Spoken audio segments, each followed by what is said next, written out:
Eu queria hoje pensar com os meus irmãos, nesta noite, sobre um assunto da mais alta importância para nós.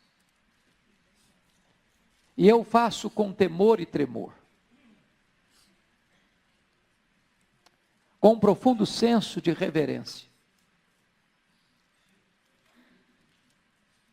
entendendo que esta é a maior necessidade da minha vida, que esta é a maior necessidade da sua vida, que esta é a maior necessidade da Igreja Presbiteriana de Pinheiros.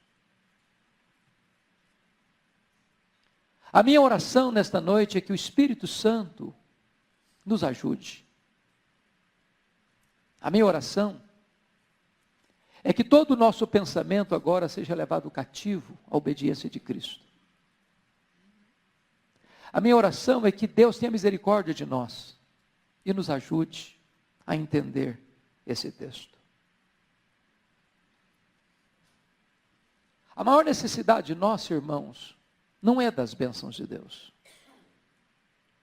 Elas são tantas, tão ricas, tão abundantes, tão eloquentes. A maior necessidade nossa é da presença de Deus, da presença manifesta de Deus. Não há nenhum propósito na nossa vida e nada neste mundo há de nos dar sentido para a vida, a não ser que nós entendamos com clareza o que é a glória de Deus, o que é estar na presença de Deus e o que é usufruir a intimidade com Deus. Nós estamos vivendo uma geração que busca coisas, que se contenta com coisas, que quer coisas, que luta por coisas, por bens, por bênçãos.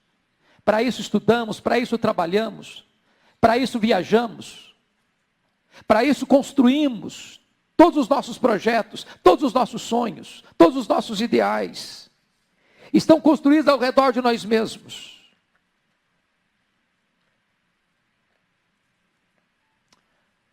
Mas eu posso lhes garantir que nós poderemos ser as pessoas mais bem-sucedidas na vida. Poderemos galgar os degraus das mais importantes universidades. Poderemos conquistar os diplomas mais cobiçados. Podemos encontrar um emprego ou mesmo uma projeção nas empresas de maior projeção desta nação ou do mundo. Podemos ter o salário mais robusto e a conta bancária mais cobiçada. Podemos ter acesso a todos os bens de consumo daqueles que são disputados por poucas pessoas no mundo. E mesmo essas coisas mais excelentes da graça comum de Deus não é suficiente para satisfazer a nossa alma. Nós precisamos da presença de Deus.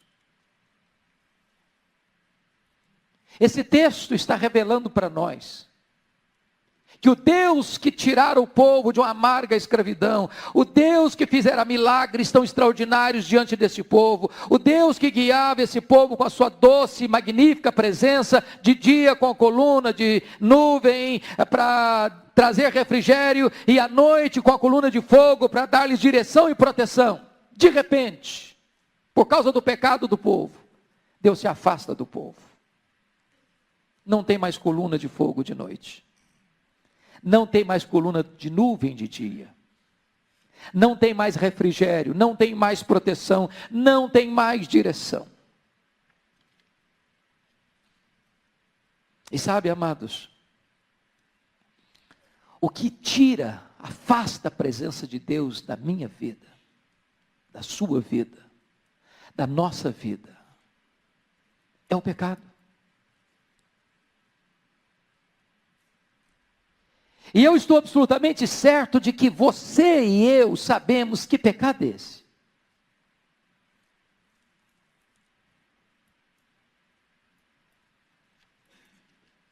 Eu não estou me referindo às vezes a pecados escandalosos,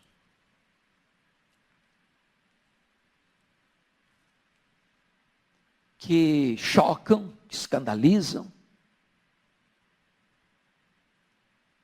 Mas aquele pecado, às vezes, de se deleitar de tal maneira nas bênçãos de Deus, que já não tem mais saudade de Deus, que já não tem mais deleite em Deus, que já não tem mais prazer em Deus, que Deus não é mais o encanto da sua vida. O pecado de substituir Deus pelas bênçãos de Deus. O pecado do esfriamento espiritual. O pecado de ir se amoldando este mundo com as suas seduções, com seus prazeres, com seus deleites. O pecado de levar a vida espiritual apenas como um calendário, como uma agenda dominical, onde você vem, porque você bate o ponto, mas aqui não está o seu coração, aqui não está o seu prazer, aqui não está a sua alegria. Na presença de Deus não é onde você sente toda a alegria da sua alma.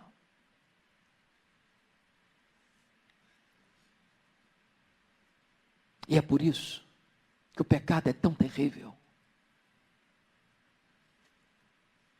A Bíblia diz que quando Israel pecou, depois que entrou na terra prometida, Deus disse para Josué: enquanto o pecado não for removido, eu não serei com vocês. Mais tarde, na época dos juízes, na época do sacerdote Eli e seus filhos, a arca, símbolo da presença de Deus, foi roubada e teve que se gritar: Icabode, foi-se a glória do Senhor. Na época do rei, da profeta Ezequiel, a glória de Deus se aparta da casa de Deus e então Judá é levado para a escravidão. O maior temor que você e eu deveríamos ter nesta noite, irmãos, é o medo de Deus se afastar de nós. Porque se Deus se afastar de nós, não há esperança para nós. E eu queria então tratar desse assunto com você nesta noite. Em primeiro lugar, a suprema importância da presença de Deus na igreja. Irmãos, eu posso lhes garantir que sem esse senso da presença de Deus, nossas orações ficam vazias, mecânicas, secas. Nossos cânticos não têm vida. Sem esse senso da presença de Deus, meus irmãos, os nossos cultos se tornam cansativos. E você fica se remexendo na cadeira e olhando no relógio, ou talvez até consultando o seu telefone celular, porque a sua alma, o seu coração não está aqui, e porque Deus não está presente de forma manifesta, gloriosa, impactante.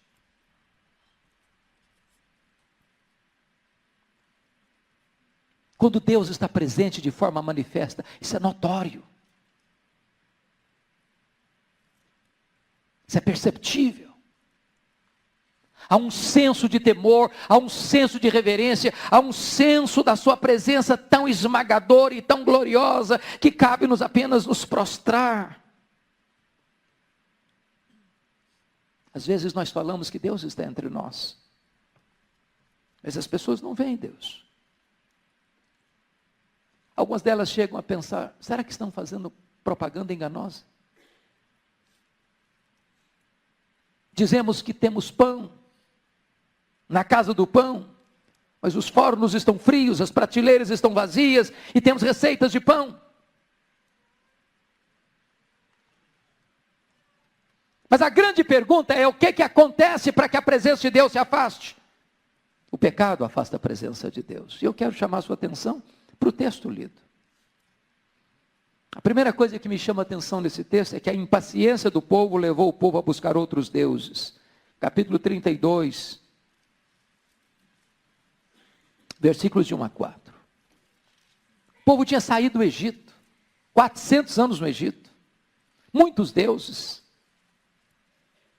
O deus Apis, representado por um bezerro, era o Deus que eles viam o povo adorar, lá no Egito.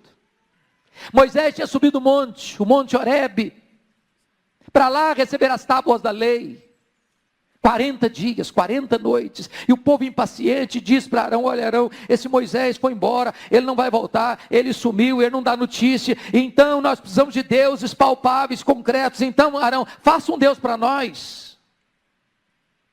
E diz a Bíblia que Arão pede o ouro, as argolas, os adereços, que eles tinham tomado lá do Egito, levado da terra do Egito.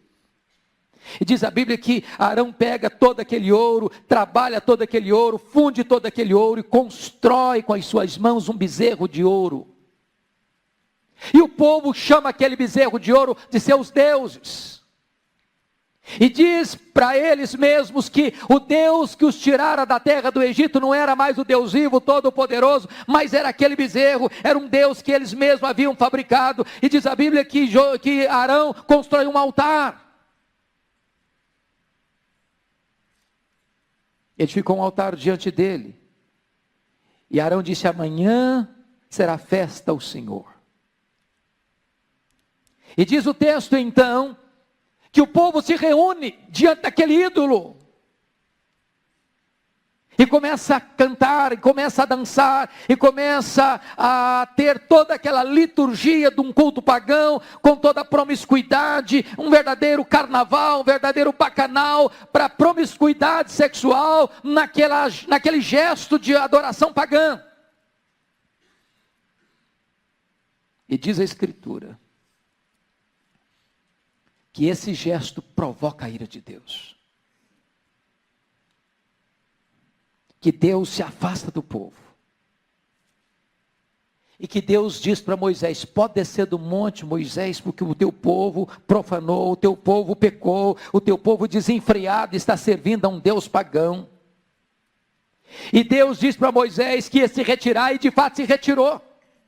A nuvem foi embora, a coluna de fogo foi embora, a glória de Deus foi embora, a Shekinah foi embora. E sabe, irmãos, este mesmo risco nós corremos ainda hoje, da presença de Deus se apartar de nós. Porque a Bíblia que diz que o pecado faz separação entre nós e o nosso Deus.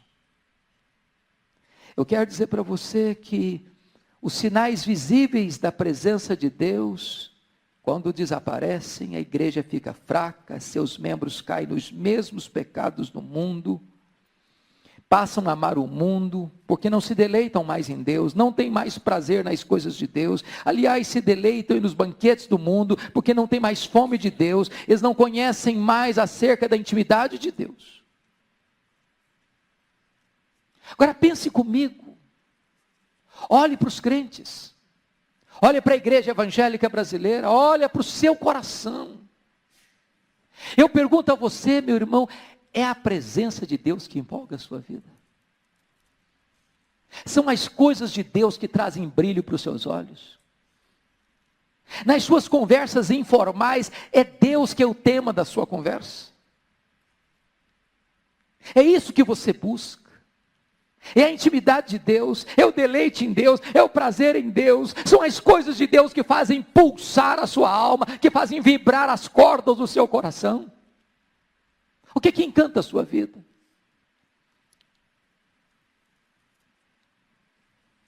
E quando você para observar a necessidade de diagnosticar a causa do afastamento da presença de Deus, eu chamo a sua atenção, por gentileza.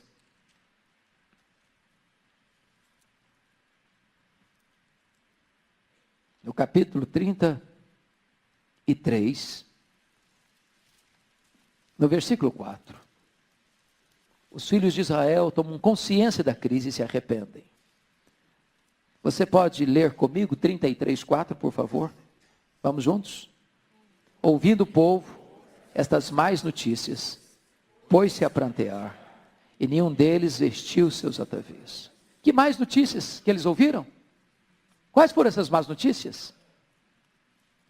A má notícia que está no capítulo 33, versículo 2 e 3. Enviarei o anjo adiante de ti, lançarei fora os cananeus, os amorreus, os heteus, os ferezeus, os heveus, os jebuseus, sobe para uma terra que mana leite e mel, eu não subirei no meio de ti, porque és povo de dura cerviz, para que te não consuma eu no caminho.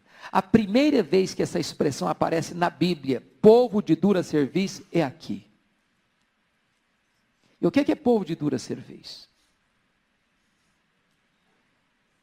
Essa palavra era a palavra usada, por exemplo, para aquela junta de boi ou de bois que pega um arado para arar a terra. E mesmo com o aguilhão de quem está conduzindo a junta de bois para arar a terra, os bois não obedecem o aguilhão e contra essas ferroadas faz o que acha que deve fazer sem seguir o comando. Essa palavra era usada para um cavalo que tinha freio na sua boca, e apesar de ser esporado, e apesar do comando do freio, o cavalo não obedece o comando. O que o povo está dizendo, e que o Deus está dizendo é o seguinte, que Deus, apesar de ter dado a sua palavra, apesar de ter libertado, apesar de ter mostrado o seu poder, apesar de ter feito os milagres, apesar de estar dando provisão de maná todo dia, de codornizes, de cuidado, de proteção, de presença, o povo não quer ouvir, o povo não quer ouvir, o povo não quer ouvir, o povo não quer ouvir.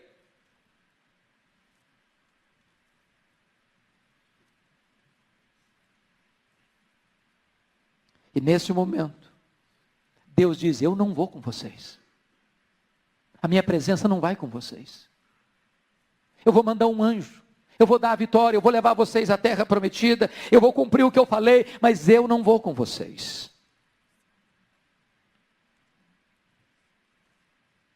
Irmãos amados, quão terrível é o pecado. Porque nos priva do maior bem, a presença de Deus.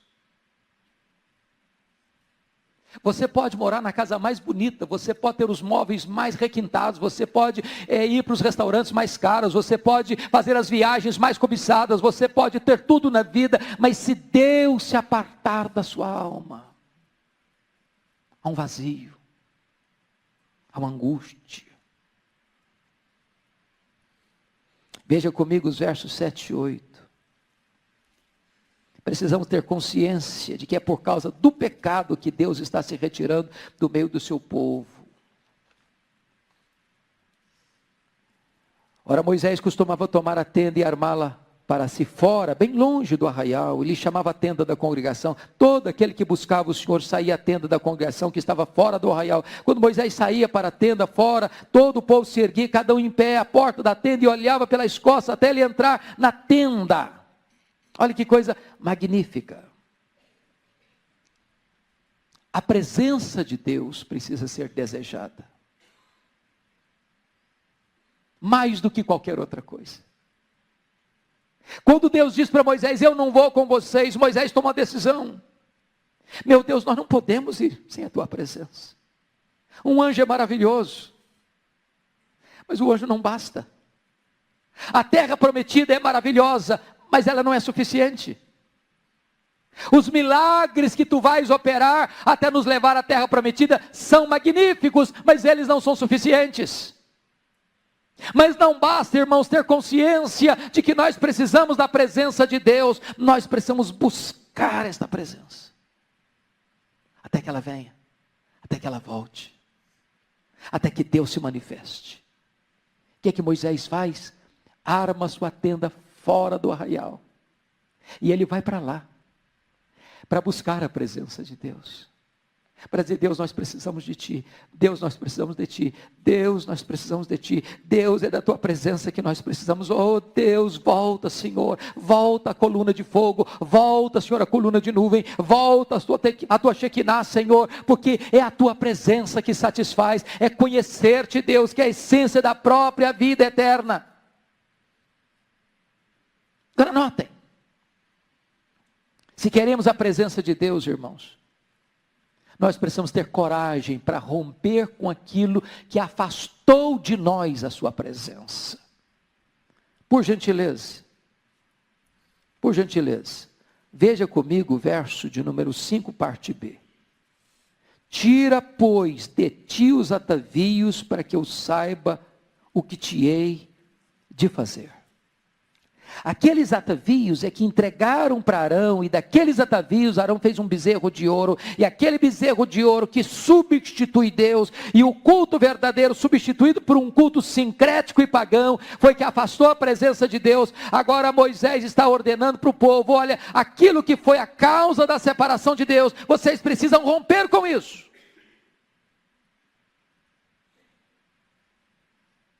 É preciso ter coragem nesta noite e dizer: meu Deus, o que é que está afastando a tua presença da minha vida? O que é, Senhor? Quais são as coisas, meu Deus? Que detalhes são esses? Que práticas são essas? Que pecados são esses? Que hábitos são esses? Que atitudes são essas? E você ter coragem de catalogar, e você ter coragem de nominar, e você ter coragem de dizer: Deus, eu quero romper com isso.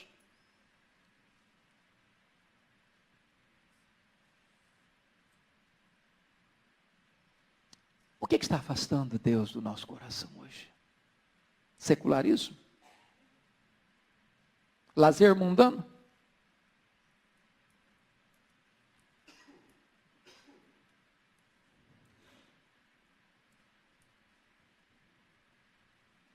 Idolatria? Alcoolismo? Vícios pornográficos? Festas mundanas? Se nós não tivermos coragem de romper com isso, como a Bíblia diz que Jacó teve o confronto de Deus: olha, suba para Betel, meu filho, mas antes, purifique as suas mãos, purifique as suas roupas. Como Deus disse para Josué: tira a coisa contaminada do arraial. Como Deus disse para Elias: remova o Baal do caminho.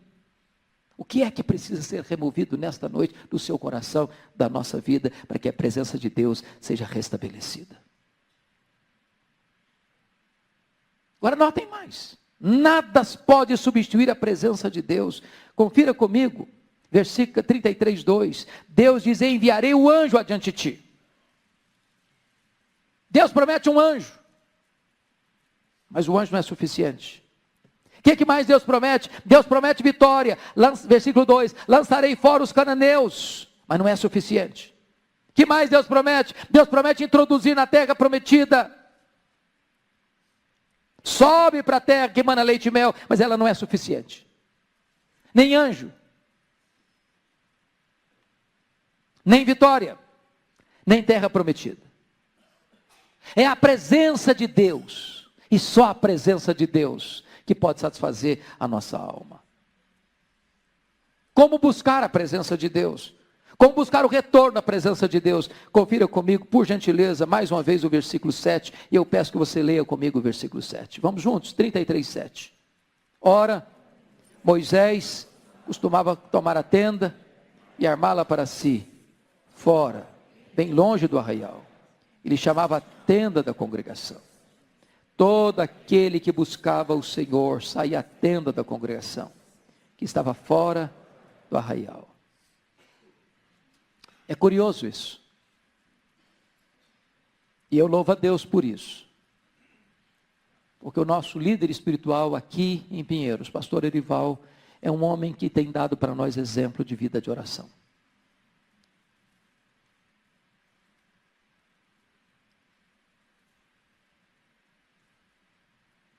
Se nós queremos buscar a presença de Deus, nós temos que buscar a tenda da congregação, para estar a sós com Deus. Nós temos que buscar a intimidade de Deus. A restauração começa quando alguém rompe esse estado de letargia e começa a buscar a presença de Deus. Sempre que um homem, sempre que um grupo se consagra à oração para buscar a presença manifesta de Deus, é aí que começa a haver esperança para a vida da igreja. Foi assim, no dia 31 de dezembro de 1739 na Inglaterra. Foi assim em 1904, no país de Gales com Evan Roberts. Foi assim em 1857, com Jeremias Lampier, em Nova York, para o grande avivamento do século XIX nos Estados Unidos. Foi assim com John Knox, na Escócia. Foi assim, no dia 23 de setembro de 1723, na Alemanha, com o conde Ludwig von Zinzendorf. Todos os avivamentos nasceram exatamente desse útero, desse ventre, irmãos. A consciência de que nós precisamos desesperadamente da presença de Deus.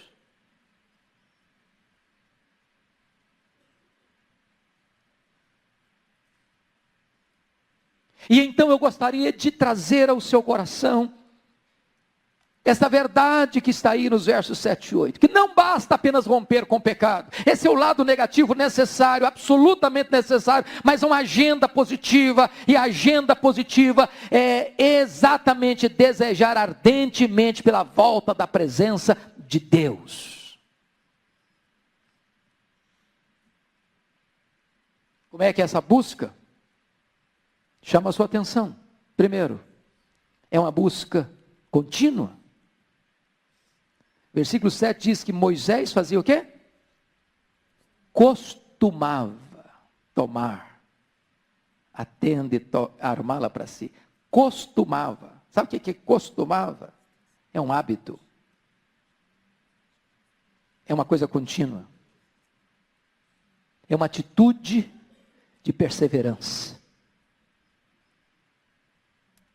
Ele não suportava a ideia da presença de Deus se apartar e ficar apartada. Ele precisava que essa presença retornasse. Ele reconhece essa necessidade de buscar a Deus continuamente. Segundo, versículo 11, nos informa que o Senhor falava a Moisés face a face, de intimidade com Deus. Na oração, não somente Moisés falava com Deus, mas na oração, Deus falava com Moisés. Não é monólogo, é um diálogo, é intimidade. Por que Moisés orava? Qual o motivo? Eu chamo a sua atenção para o versículo 13. O que ele pede? Qual o conteúdo dessa oração?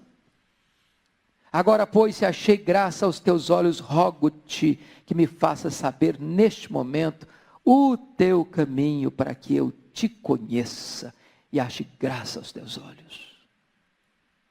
A necessidade desse homem, irmãos, não é de pedir saúde, não é de pedir prosperidade, embora isso é legítimo, é bíblico. Mas a urgência desse homem é a intimidade de Deus.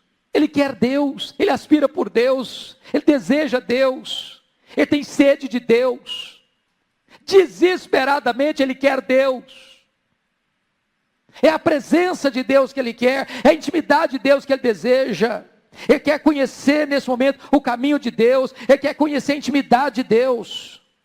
Mas mais do que isso, ele quer restabelecer a honra da igreja, do povo de Deus. Olha comigo, por favor, o versículo 13 ainda.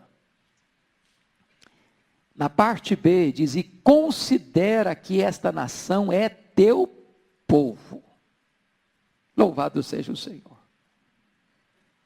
Com todas as nossas mazelas, irmãos, com todo o nosso pecado, com toda a nossa frieza, com todo o nosso secularismo, com todos os nossos deslizes, nós somos ainda o povo da aliança. Nós ainda somos o povo de Deus. Nós ainda podemos dizer, Ele é o nosso Deus. É por isso que há esperança para nós. Porque Deus nos disciplina, mas Deus não nos rejeita.